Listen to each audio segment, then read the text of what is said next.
Hi there, everyone. My name is Jacob Hildebrand, and I'm here to talk to you about the certification in hotel industry analytics.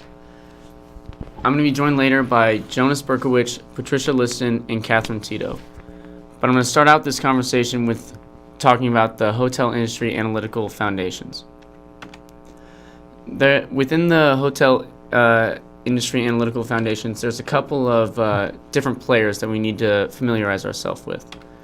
Beginning with the chain hotel brands. These hotel brands are clearly displayed to the public on the building and in all interactions with the customers. They're the ones that you're going to see from city to city and be very consistent from hotel to hotel. The parent companies are a group consisting of multiple chains.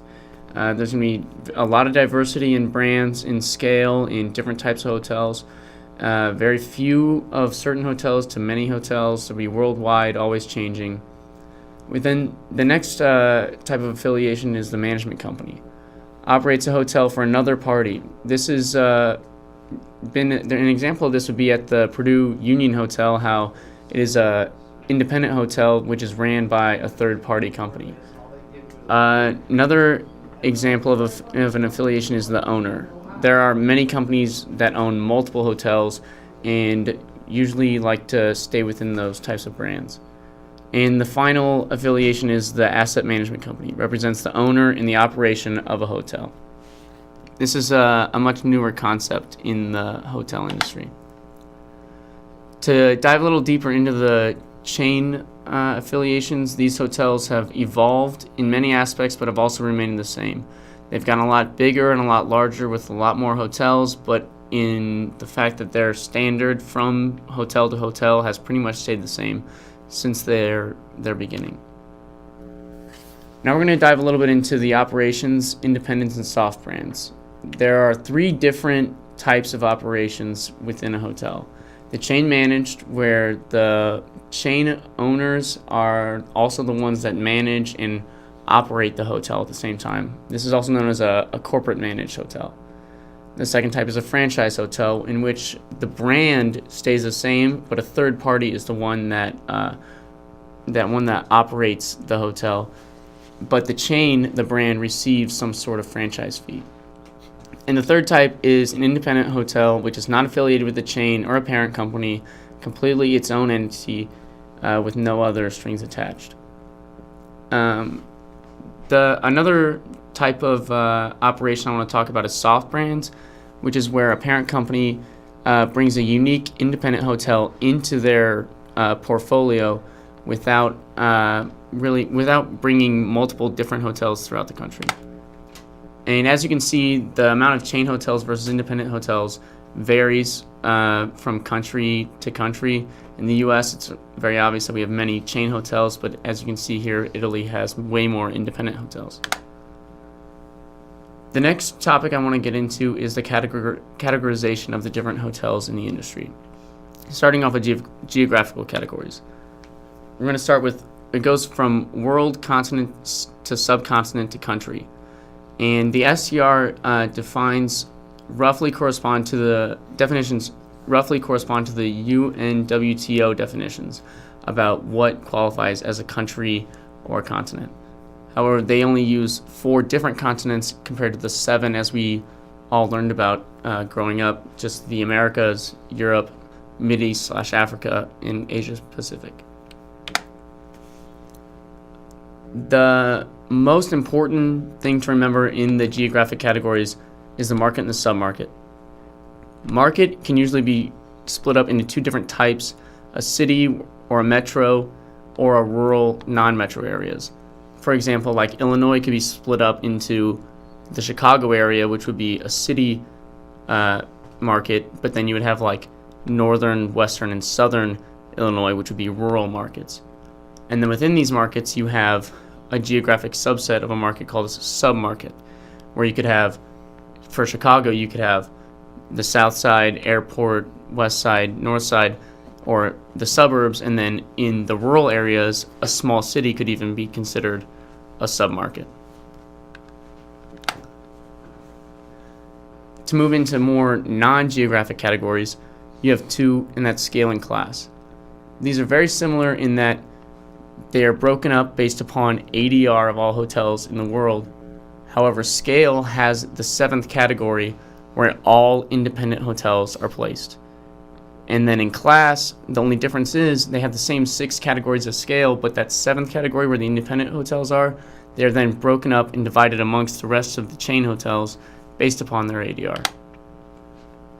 Here you can see an example of where the scale and class, and the only difference between the scale and class is the independent hotels.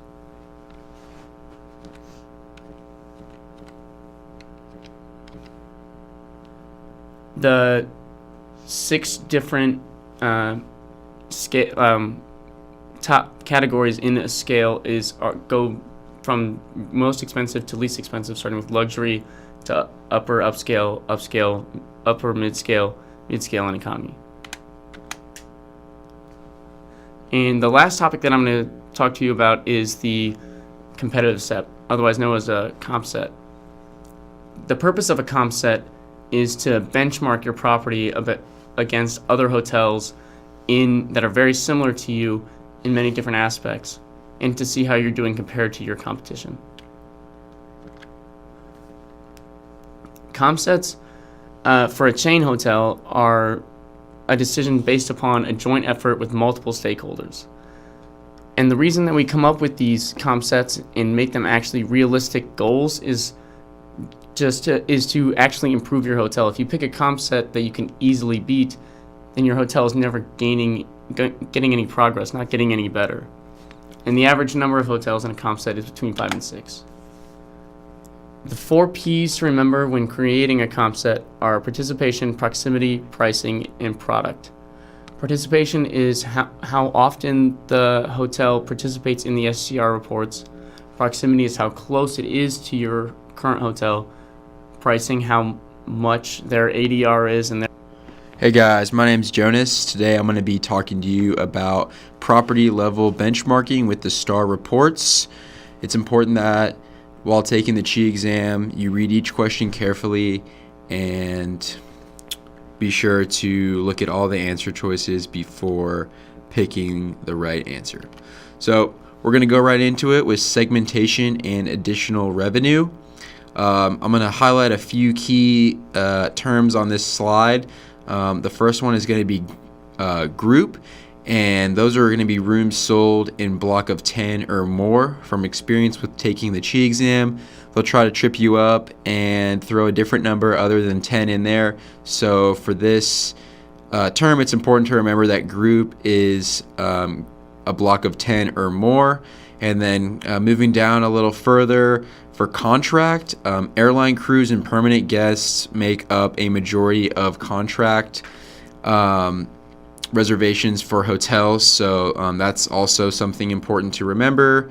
And then obviously food and beverage revenue is going to be from any food and beverage establishment, whether it be the hotel bar or the hotel restaurant, room service, whatever it might be. And then other revenue is all revenue excluding food and beverage.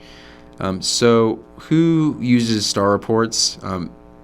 Many hotels use the STAR reports, especially luxury and upper upscale properties submit the data.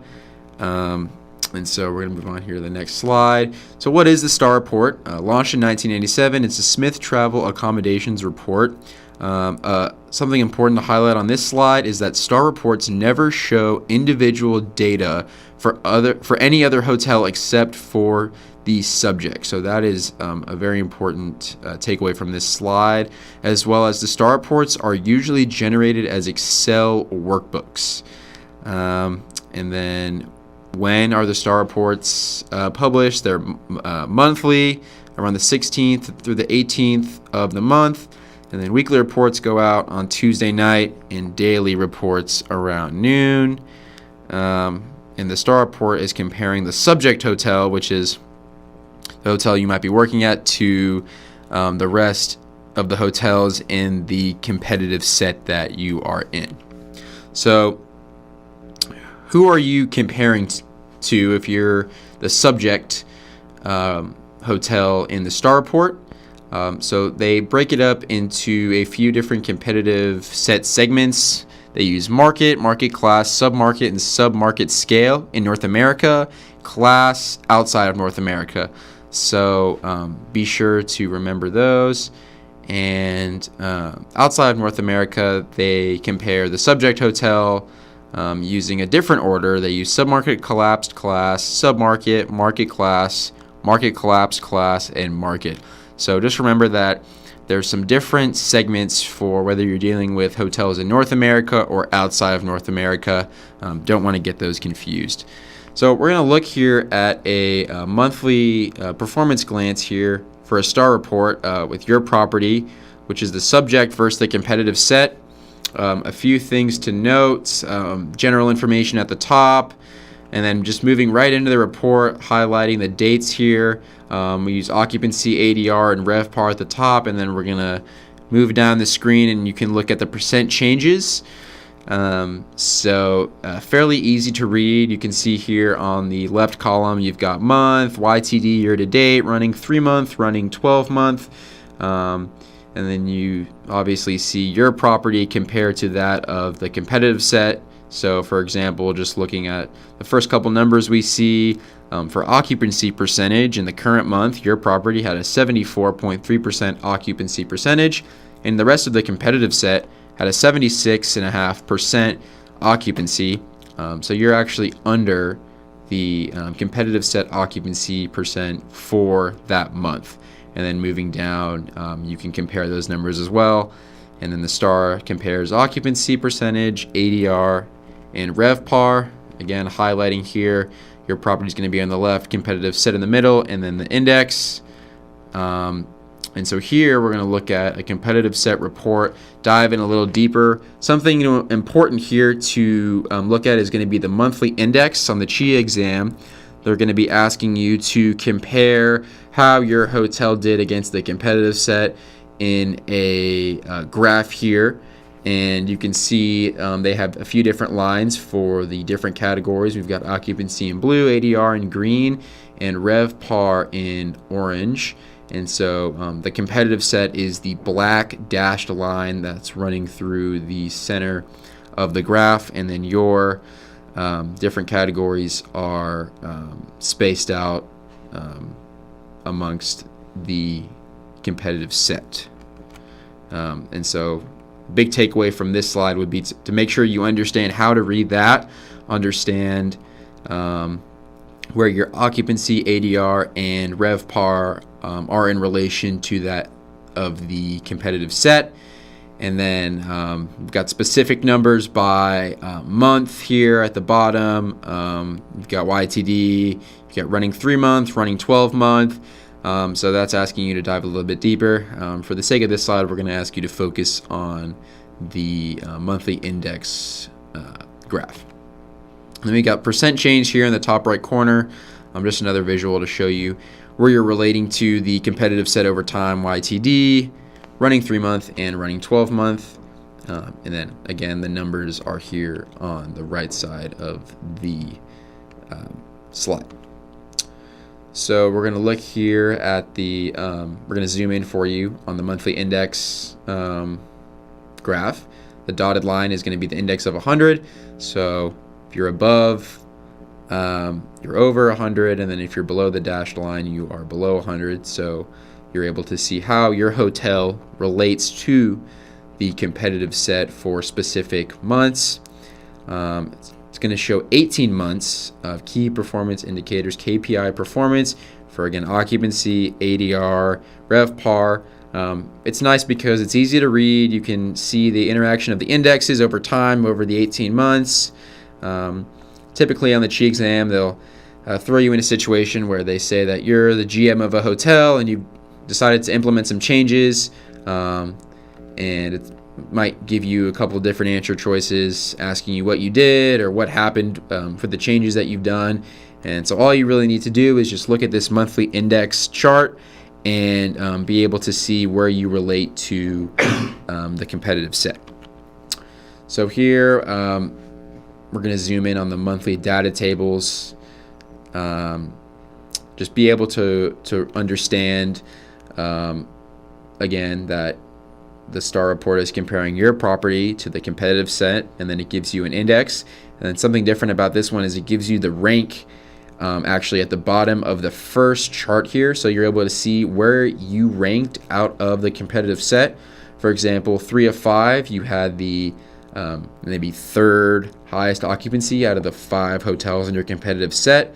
4 of 5, 5 of 5, 1 of 5. So it comes out with a ranking, so you know exactly where you stood against your competitors. And then obviously they got the percent change there for you as well, 18 months. And they calculate everything for you. There's not much you have to calculate at all. So just be able to read the chart, and before you're looking at your answer choices, be able to dive in and just kind of understand the whole picture before jumping straight into looking at the answers. And then here we've got the multi-month data and graph. Again, more percent changes. Your property against the competitive set. A lot of these questions are going to be repetitive, especially for the star report graphing and charting questions. They're all very similar charts and graphs. They're just going to ask you, they're going to have different answer choices for you. So just be able to make sure that you're reading each question carefully, because they're going to try to trick you up with different numbers and whatnot. So the takeaway from this slide would be what's underlined. This is 12-month data on this slide. So as you can see there, they've circled it for you. That's the 12-month data for there, and then it shows you your rank and your percent change. And so that's really what you're going to be looking at for these questions. And then just some more things about the star report here. That's important for the hotel industry. Many hotels rely upon this data to know where they rank amongst their competitors. So that's really why they use that, because in order for you to have a successful hotel, you need to be... Hey everyone, I'm Patricia. I'm going to be talking about the hotel math fundamentals and the metrics used by the hotel industry. So today I will be talking about 2 topics, which is the property data and comp set data. Part 1, property data. Okay, so these are how STR receives the 3 fields of raw data, and they are monthly and daily data. Number 1 is the supply, which is the rooms available, and it is the rooms in a hotel multiplied by the days. And then the next one is the demand, which is rooms sold, and that is the number of rooms sold, but not including complimentary rooms or no-shows. And then the last part they use is revenue, and it is revenue generated from the scale rooms, not including taxes or food and beverage. Includes service charges, not resort fees. Okay, our next formula is with the key performance indicators, or people can call these KPIs as well. And they're calculated by occupancy, ADR, and RevPAR. So for occupancy, you do demand divided by supply. And then the average daily rate, you do revenue divided by demand. Revenue per available room, or RevPAR, is revenue divided by supply. Now we're going to do a practice problem with the key performance indicators. And so these are going to be given to you. And basically to find the one occupancy, which would be E4, underneath 71.5, you would have to do demand divided by supply, and then once you do that, you would get 57.2, and then going straight across for the ADR, you do revenue divided by demand, and for that one you'd get 98.5, and then for RevPAR, you do revenue divided by supply, and for G4, you would get 56.4, and then you would use the same formula to find the rest of them. Okay, so our next formula is the percent change formula, and this is this year minus last year divided by last year times 100. And these percent changes are for raw data and KPIs. Part 2 is the competitive set data. The KPIs for the competitive set is based upon the aggregated raw data for each separate hotel. Now we move on to the index number formula, which is subject value divided by comp set value times 100. The index numbers are generated for all time periods and are relied heavily upon, including bonuses. Other terms is the penetration, or MPI. It equals the occupancy index, yield, or RGI, which is the RevPAR index. And then a little hint is the RevPAR index number less than 100 will be the approximate sum of the occupancy index number less 100 and the ADR index number less 100. Now the index percent change numbers. That formula is index TY minus index LY divided by index LY times 100. So some terms and hints for the competitive set are sufficiency, and there must be 4 or more hotels in the competitive set that participate for a month to display numbers for that month on the STAR report. And then another term is full availability, and this means the supply number is always the number of rooms in the. Hi everyone, I'm going to be talking about hotel industry performance reports. The 3 most popular reports are trend reports, pipeline reports, and host/profitability reports.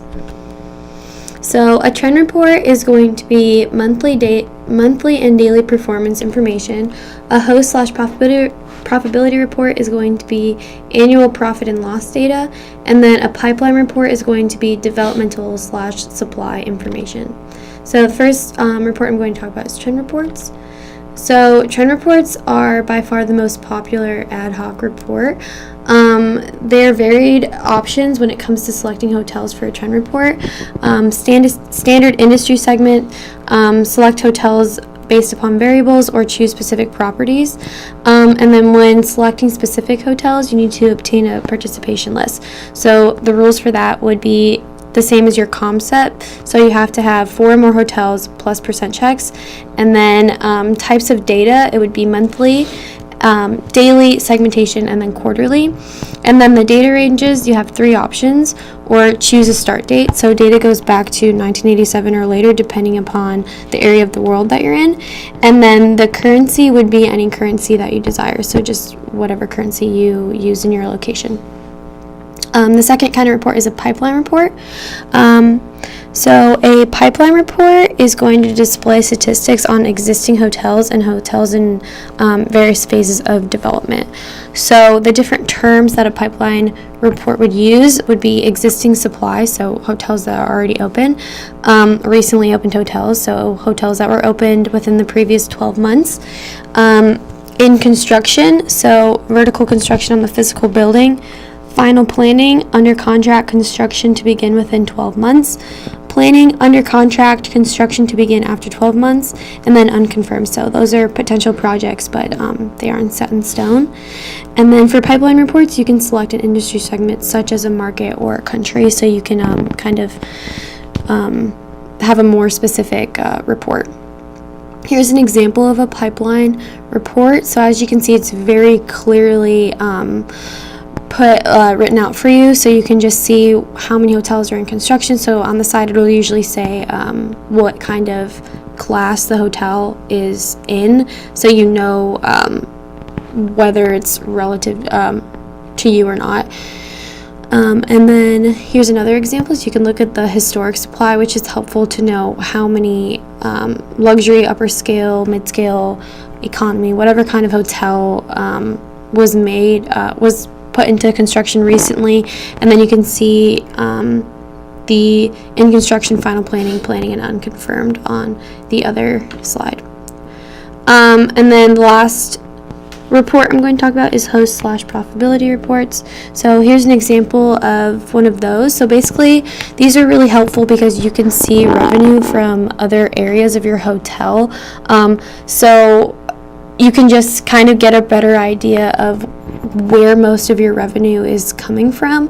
And on the CHI exam, there is examples of this on there. So basically it will ask you where did 58.7% of your departmental expenses come from, and you can look and you can see that it came from food and beverage. So this is our last slide. We hope you enjoyed our presentation, and thank you.